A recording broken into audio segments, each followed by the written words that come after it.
अपने सरकटा के बारे में कई कहानियां सुनी होंगी, मूवीज और टीवीज में देखा होगा, लेकिन इस वीडियो में हम आपके लिए बंगाल में घटी सरकटे की एक सच्ची कहानी लेकर आए हैं। दिवाकर बचपन से ही लखनऊ में पला बड़ा था और वो कई सालों बाद वापस अपने गांव जा रहा था, जो कि वेस्ट बंगाल और बांग्लादेश बॉर्डर के एक छोटे से कोने पर था। इससे पहले वो अपने गांव सिर्फ बचपन में गया था, लेकिन अपने पेरेंट्स के मरने के बाद अब उसके परिवार में सिर्फ उसकी नानी थी, जिन्हें वो अपने साथ लखनऊ ले जाने के लिए गांव आया था। वो गांव के पास पहुंच तो गया, लेकिन वहां की मेन सड़क बारिश की वजह से खराब हो गई थी। उसने देखा तो पास में ही एक साइन बोर्ड था, जो कि जंगल के रास्ते से उसके गांव की तरफ इशारा कर रहा था।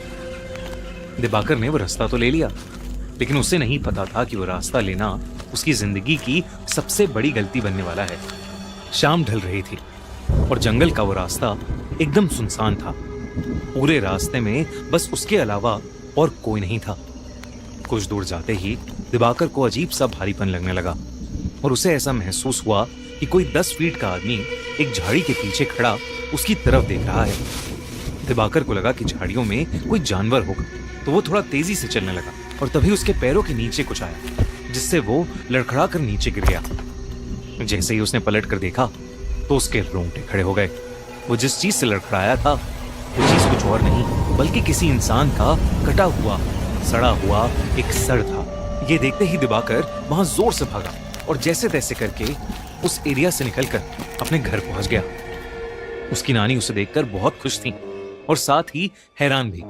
खुश क्योंकि उन्होंने दिवाकर को कई सालों बाद देखा था, और हैरान क्योंकि उसके पूरे कपड़े कीचड़ में सने हुए थे। उसने अपनी नानी को बताया कि वो जंगल वाले रास्ते से आया और उसे वहां एक कटा हुआ सर दिखा। ये सुनते ही उसकी नानी का चेहरा एकदम सफेद पड़ गया। उन्होंने बताया कि वो जंगल का रास्ता गांव में कई सालों से सुनसान है, क्योंकि वहां स्कोंदो काटा यानी सर कटा रहता है। कहते हैं कि उनके गांव में एक लंबा चौड़ा पहलवान लड़का रहता था। एक दिन उसे एक लड़की से प्यार हो गया, और जब उसने उस लड़की से अपने प्यार का इजहार किया तो उस लड़की के परिवार वालों ने उसको बहुत मारा और उसकी बहुत बेइज्जती की। उस दिन के बाद से वो लड़का एकदम पागल हो गया और उसने अपने पागलपन में एक रात उस लड़की को जान से मार डाला। उस लड़की के परिवार वालों ने उसे ये करते हुए देख लिया और उस लड़के को जंगल में ले जाकर उसका सर काट दिया। उन्होंने उस लड़के के सर कटे शरीर को उसी जंगल में छोड़ दिया, और कहते हैं कि तब से सरकटे की आत्मा अभी भी उस जंगल में भटकती है और वो अपने बदले की आग में जलता रहता है। कहते हैं कि अगर वो किसी को एक बार दिख जाए तो वो उसे भी मारकर सरकटा बना देता है। दिवाकर ये कहानी सुनकर चौंक गया था, लेकिन उसे इस कहानी पर विश्वास नहीं था। उसने अपनी नानी को कहा कि जो उसने जंगल में देखा वो कोई आत्मा नहीं थी, बस एक मरे हुए आदमी का सर था। उसके बाद वो नानी के साथ खाना खाकर सोने चला गया। जैसे ही आधी रात हुई, दिवाकर को सोते हुए ऐसा लगा कि जैसे कोई धीमी सी आवाज में उसे पुकार रहा है। उसने उठकर देखा तो उसके कमरे में कोई नहीं था। उसे लगा कि शायद उसकी नानी होंगी, पर जब वो उनके कमरे में गया तो वो गहरी नींद में सो रही थी। उसे ये अपनी थकान का नतीजा लगा और वो फिर से सोने चला गया। लेकिन उसकी आंख लगते ही उसे फिर से वही आवाज सुनाई दी। दिवाकर ने देखा कि वो उसी जंगल में है और उसके ठीक पीछे एक 10 फुट लंबा आदमी खड़ा है और उसके हाथ में उसका कटा हुआ सर है। वही भयानक सड़ते मांस वाला कटा सर जो उसे रास्ते में दिखा था। वो सर अब दिवाकर से मदद मांगने लगा और उससे कहने लगा कि क्या दिवाकर उसका सर उसके शरीर पर वापस जोड़ सकता है। और मदद मांगते ही वो सर कटा बहुत ही भयानक तरीके से हंसने लगा और अचानक दिवाकर की नींद टूट गई। लेकिन जैसे ही दिवाकर की आंख खुली, वो कटा सर उसके ठीक सामने हवा में तैर रहा था और वो कटा सर वैसे ही भयानक तरीके से हंस रहा था। दिवाकर के होश उड़ चुके थे, लेकिन वो अपने बिस्तर से हिल ही नहीं पा रहा था। वो डर के मारे जोर से चीखा और तभी उसकी नानी उसके कमरे में आई और उन्होंने कमरे की लाइट्स ऑन कर दी। लाइट्स ऑन करते ही वो कटा सर वहां से गायब हो गया।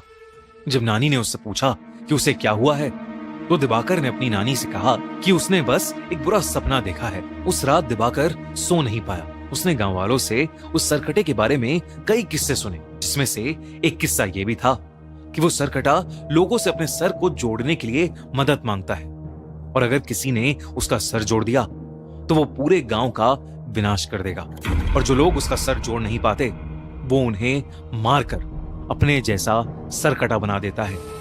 उस रात जब दिवाकर अपने कमरे में सोने के लिए गया तो उसने देखा कि खिड़की के बाहर एक अजीब सा लंबा सा आदमी शॉल ओढ़े खड़ा है। वो देखते ही दिवाकर घबरा उठा। अचानक से उसका दम घुटने लगा।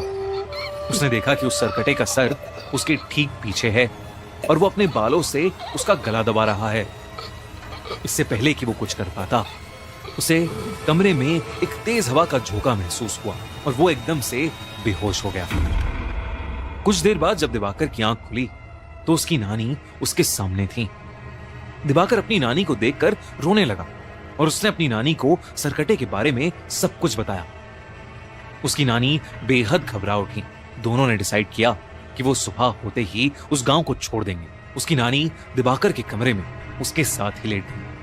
लेकिन कुछ ही पलों में जब नानी की आंख खुली तो दिवाकर बेड पर नहीं था। उन्होंने पूरे घर में उसकी तलाश की, लेकिन वो कहीं नहीं मिला। दिवाकर की नानी बहुत ज्यादा घबरा गई, क्योंकि उन्हें डर लगने लगा था कि कहीं वो सरकटा उसे ले तो नहीं गया। उन्होंने गांव वालों से मदद मांगी और वो सब उसे ढूंढने में लग गए। जैसे ही वो जंगल में पहुंचे, उन्हें किसी के जोर से गुर्राने की आवाज आई। तब उन्होंने देखा कि दिवाकर एक बड़ी सी तलवार लेकर खड़ा है। दिवाकर की आंखें सफेद हो चुकी हैं और वो गुस्से से गुर्रा रहा है, जैसे वो बिल्कुल पागल हो गया। दिवाकर की नानी ने उसे आवाज लगाई, लेकिन नानी की आवाज लगाते ही दिवाकर ने एकदम से अपनी तलवार से सबके सामने अपना सर काट लिया। ये देखते ही सब गांव वाले वहां से भाग गए और उसकी नानी वहीं जमीन पर गिरकर रोने लगी। सालों बाद किसी ने सरकटे के हाथों एक मौत देखी थी और इसीलिए उस घटना के बाद सभी लोगों ने उस गांव को हमेशा हमेशा के लिए छोड़ दिया। कहते हैं कि बंगाल में उन जंगलों में अब एक नहीं बल्कि कई सरकटे भटकते हैं, जिन्हें स्कोंदा कोटा या कोंदा कोटा भी बोला जाता है।